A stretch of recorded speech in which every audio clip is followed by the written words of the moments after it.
This is Roundtable Sunday for the Maki Patreon channel. If you are here, you are at the $15 a month subscription level. This is the first one of the new year, and this particular day, the Florida Maki dedicates to identifying psychological operations we can see in the mainstream media that they are attempting to use on the American public, if not the world population as a whole. One we're going to talk about today is this technique called tu quoque.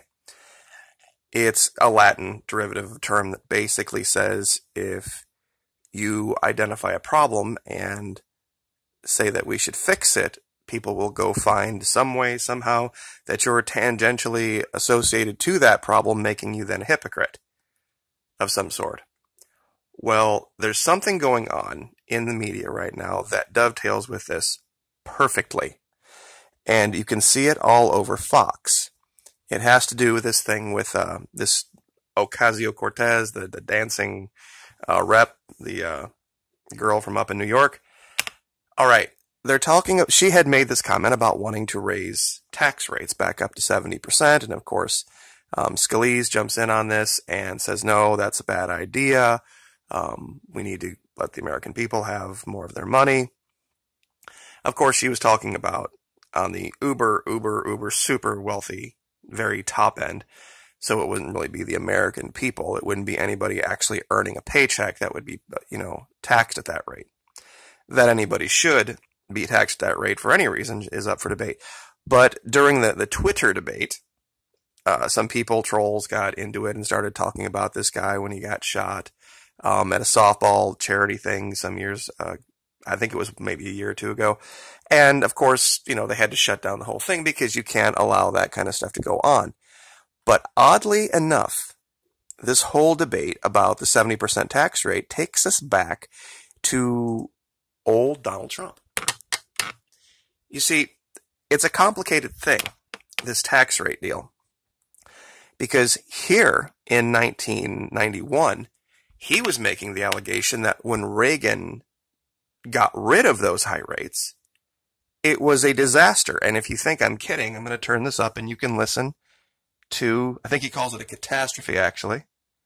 The man in his own words. Here we go. Seidman, who I believe has done a really fantastic job while he was in government, that had the 1986 catastrophe of the Tax Reform Act not been passed, I'm not sure that you'd know Mr. Seidman in the capacity of RTC. You'd know him in some perhaps more positive capacity, but not in the Resolution Trust. And I think in bringing that point up to Mr. Seidman before, he tended to agree with me. I think. Good. So this tax act was just an absolute catastrophe for the country, for the real estate industry, and I really hope that something can be done, as Congressman Thomas said. Okay, so that would probably stun a lot of you. Because the Tax Act in 1986 absolutely dropped tax rates across the board. So how is it now that this Democratic freshman congresswoman, Ocasio-Cortez, could be seen as agreeing with Donald Trump from back in 91? Well, what it has to do with, and if you're already ahead of me on this, just bear with me, a lot of people don't understand how this works.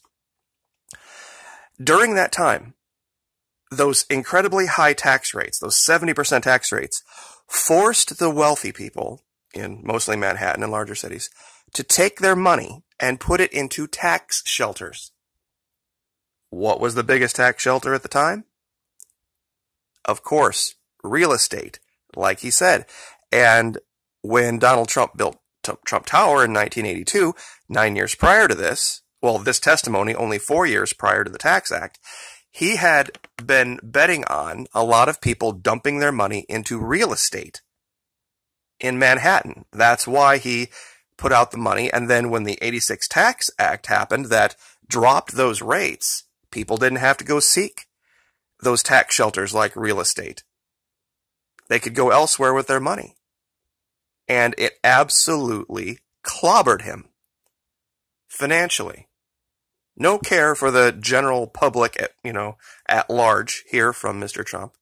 no conservative values whatsoever. At this time, this guy was a dyed-in-the-wool leftist Democrat. Because this is what they were for. Taxing the rich, taxing the wealthy, taking the money and putting it out. I mean, and that nobody has brought this up. That nobody has tied this to Ocasio-Cortez. They are missing an enormous opportunity. Because this guy, this is a 54-minute and 33-second diatribe in this video, and I'll link it for you, of Donald Trump talking the praises of high tax rates on the rich. Because it was in his self-interest to do, because, of course, people would never actually pay those rates. It forced wealthy people to put money back into real estate. Well, what happens when you do that? Well, let's say that you're a multiplied millionaire, you've got $40, $50, $80 million, and you don't want it taxed. You want it to maintain somehow in some way in your plus column. People would invest money into properties and buy properties and rent properties and maintain their properties, and they made, in general, society as a whole better. Why? Because money was going out of their bank accounts and directly benefiting the public. The wealthy people were, well, they weren't forced by law to do it, but they were forced by good common financial sense to do it as the result of these high tax rates. See, the government never was so deluded that they thought people were going to actually pay that money, and if they were, then the money that came into the government would be once again used to benefit the people. So one way or the other, the wealthy were going to have to reinvest that money, either through force of government or on their own, back into the community, which is how it should be. And this is why Donald Trump went before Congress and said that what Reagan did was a disaster, but then he ran a campaign 2 years ago where he literally copied Reagan's slogan, "Make America Great Again," when he didn't realize what was really going on. Reagan, having been a former Democrat himself, makes for a very interesting analysis in this.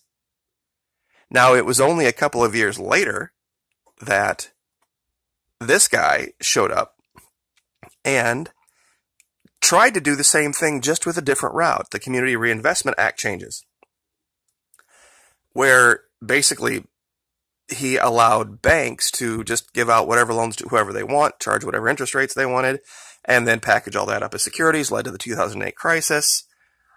All of this is something where they were using tactics to make people believe that they had their best interest in mind. Both of them, just for different reasons. Reagan for one, Clinton for another, and Trump for a third. So, politics, like they say, makes strange bedfellows. And to see people that are so still willingly blind to say that this is one thing over here on the right and this here in the middle is something completely different is ridiculous.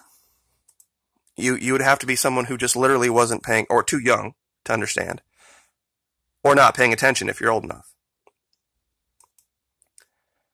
So this is from Business Insider. It only has 7,000 views, and it was posted 30 August 2017, where they say Trump touts tax law he previously called a disaster. And as you can see, for a huge publication like Business Insider,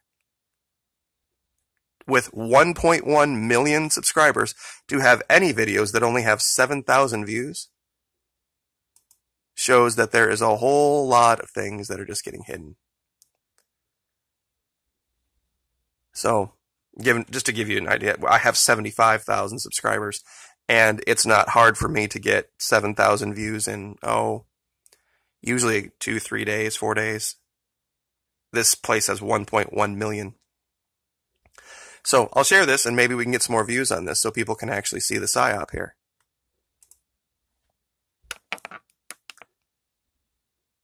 Okay.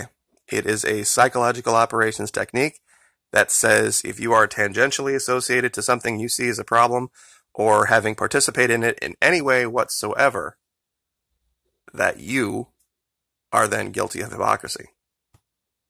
And we'll leave it there. Like, share, subscribe.